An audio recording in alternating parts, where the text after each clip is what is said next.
అటు స్థానిక ఎమ్మెల్యేగా నేను కానీ మాజీ మేయర్ భానుశ్రీ గారు, రాష్ట్ర తెలుగుదేశం పార్టీ కార్యదర్శి రాజానాయుడు గారు రావడం జరిగింది. ఈ యొక్క డీకేడబ్ల్యూ కళాశాలలో దాదాపు 1000 మంది దాకా విద్యార్థినులు చదువుతూ ఉన్నారు. వారందరి స్కూల్ బుక్స్ ఏదైతే బ్యాగులు ఇచ్చేదానికి ఆహ్వానించారు.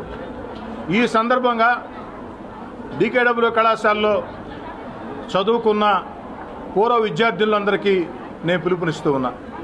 డీకేడబ్ల్యూ కళాశాలలో చదువుకున్న పూర్వ విద్యార్థినులు ఈరోజు ఇతర జిల్లాల్లో, మన జిల్లాలో, ఇతర రాష్ట్రాల్లో, ఇతర దేశాల్లో అనేక మంది చాలా మంచి స్థానాల్లో ఉన్నారు. డీకేడబ్ల్యూ కళాశాలలో చదువుకున్న పూర్వ విద్యార్థులారా, మీ యొక్క కళాశాల, పూర్వ కళాశాల, మీరు విద్యార్థులుగా ఉన్న కళాశాల, ఈ కళాశాల అభివృద్ధికి రాష్ట్ర ప్రభుత్వం పక్షాన, ముఖ్యంగా రాష్ట్ర విద్యాశాఖ మంత్రి నారా లోకేష్ గారి పక్షాన అనేక రకాల అభివృద్ధి కార్యక్రమాలు జరుగుతూ ఉన్నాయి.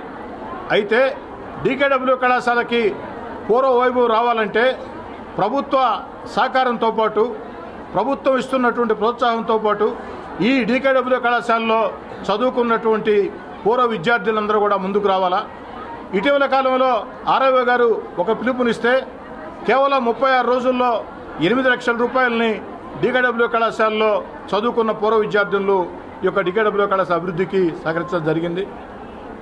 ఆ యొక్క పూర్వ విద్యార్థులుగా ఉండి ఆర్ఐఓ గారి విజ్ఞాపన మేరకి కళాశాల అభివృద్ధి కోసం అండగా నిలిచిన అందరికీ ధన్యవాదాలు తెలియజేస్తూ, కానీ ఇంకా చాలామంది ఉన్నారు, కొన్ని వేల మంది ఉన్నారు, ఈ జిల్లాలో ఉన్నారు, ఇతర జిల్లాల్లో ఉన్నారు, ఇతర రాష్ట్రాల్లో ఉన్నారు, దేశ విదేశాల్లో ఉన్నారు.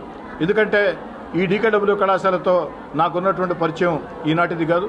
నేను నెల్లూరు విఆర్ కళాశాలలో చదువుకునే రోజుల్లో విఆర్ కళాశాల స్టూడెంట్స్ యూనియన్ ప్రెసిడెంట్గా, ఎస్వి యూనివర్సిటీ సెనేట్ సభ్యుడిగా ఈ కళాశాలతో నాకు దగ్గర సంబంధాలు ఉన్నాయి. కాబట్టి ఈ కళాశాలలో చదువుకుని, డీకేడబ్ల్యూ కళాశాలలో చదువుకుని దేశ విదేశాల్లో, ఇతర రాష్ట్రాల్లో, ఇతర జిల్లాల్లో స్థిర నివాసం ఏర్పరచుకొని మంచి స్థితిలో ఉన్నటువంటి డీకేడబ్ల్యూ కళాశాల పూర్వ విద్యార్థులారా, మీరు చదువుకున్న కళాశాల అభివృద్ధికి ప్రభుత్వ సహకారంతో పాటు మీ సహకారం కూడా కావాలా, మీరు కూడా స్పందించాలని నెల్లూరు రూరల్ ఎమ్మెల్యే కోటమిరెడ్డి శ్రీధర్ రెడ్డిగా మిమ్మల్ని అందరినీ అభ్యర్థిస్తున్నాం.